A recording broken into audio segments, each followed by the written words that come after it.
Good afternoon, everyone. So, before you take your sip, let's arrange your chair and pick up the pieces of paper under your chair. Then you can take your seat. Okay, before we start, let me check your attendance, please. So, okay, Miss Secretary, can you check the attendance? And after that, can you give it to me after our class? Okay. So, do you have any idea what will be our topic for today? Do you have any? So, I have your picture to show you for you to be able to understand what will be our topic for today. What did you observe on the pictures? Can you complete the word? Okay. So, our topic for today is all about common productivity tools in Microsoft Word application. So, do you have any idea what is Microsoft Word application? Okay, so what is Microsoft Office Suite? So Microsoft Office Suite is a collection of productivity software developed by Microsoft Corporation. It includes various applications that are commonly used in both personal and professional settings to create documents, spreadsheets, presentations, and email and more.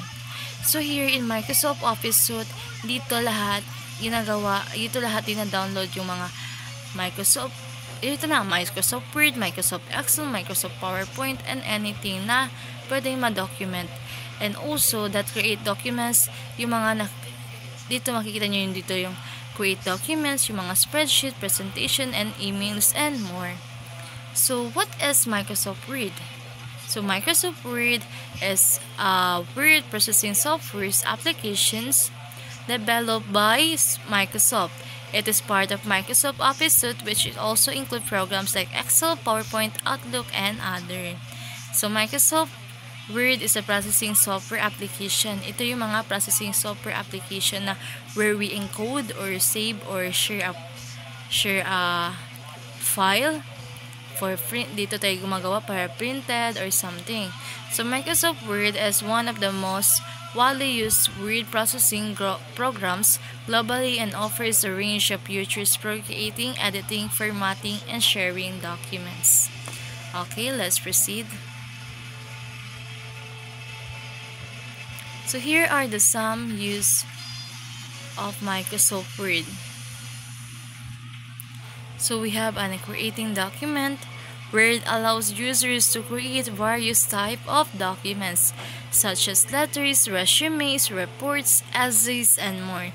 So here in Microsoft Word, we use this for creating a document. So where we can encode, where we can put letters, or where we can make our resumes or report for be printed, or essay na print na lang agad. Okay. So formatting text. So users can format text in various styles, fonts, sizes, colors, alignment to make documents visually appealing. So in Microsoft Word, they're using a formatting text. For example, like they want a style or a design. For example, they making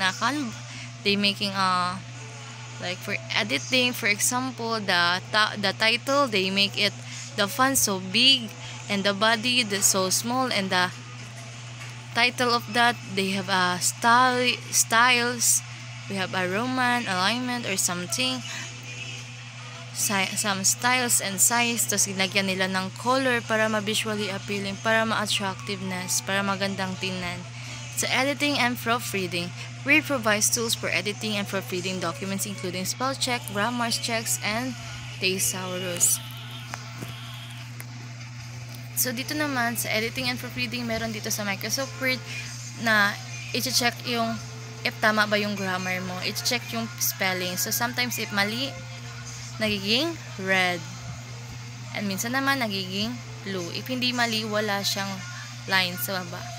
Okay, so inserting graphics and multimedia. Users can insert image, charts, tables, other multimedia elements into their documents to enhance visually presentations. So while they're using a Microsoft Word, they have inserting graphics and multimedia. So here in Microsoft Word, we can insert a graphics and multimedia, like a picture. We insert a picture while the description at the side and the picture at the side. Then para ma-visually appealing siya, visual presentation. Okay.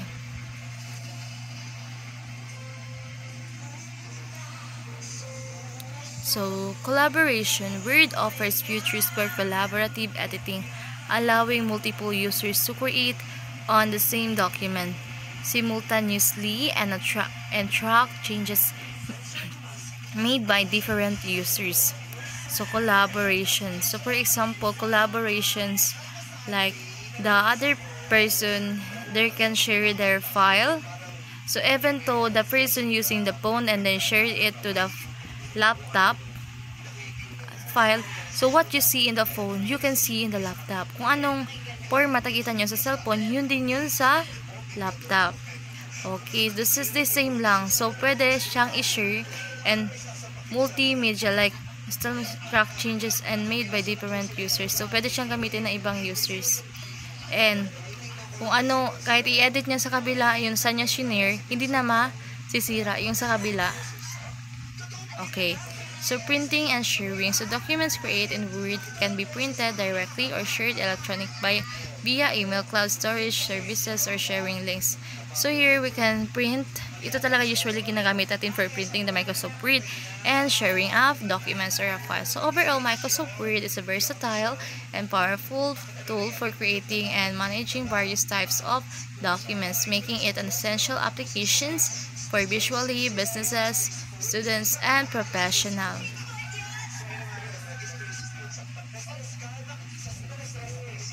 So, parts of Microsoft PowerPoint. So, we have a quick access toolbar, the ribbon, the title bar, the command group, the ruler, the document area, the scroll bar, page word count, document, zoom control. Okay.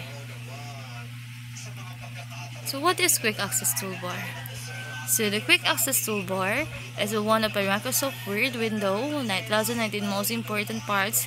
It also on top of the left corner of the screen right above the file tab. It's where the command you use more often are kept by default and includes the save, undo, redo, and the commands. You can change the way the toolbar looks to suit to needs. So, this is the quick access toolbar. So, this is the save, the undo one, the redo. So, when we say the undo, babalik yung na-delete natin. When we say the redo is madi-delete yung bago natin. Babalik tayo sa umpisa. When we say undo is babalik ang yun. When we say save, pwede din dyan sa file, pupunta kayo para ma-save. Okay. So, the title bar is a component of the window. Yan yung red, the red one, this is one. The upper, yan siya sa middle, talaga yan siya sa upper. So, yan yung title bar. So, when we're saving our documents, for example, this document, nakasave siya document 1, tapos sa Word. So, while we're saving a document, for example, para gusto na lang natin agad-agad natin makita, for example, pangalan mo, sinave mo, then saan file siya napunta.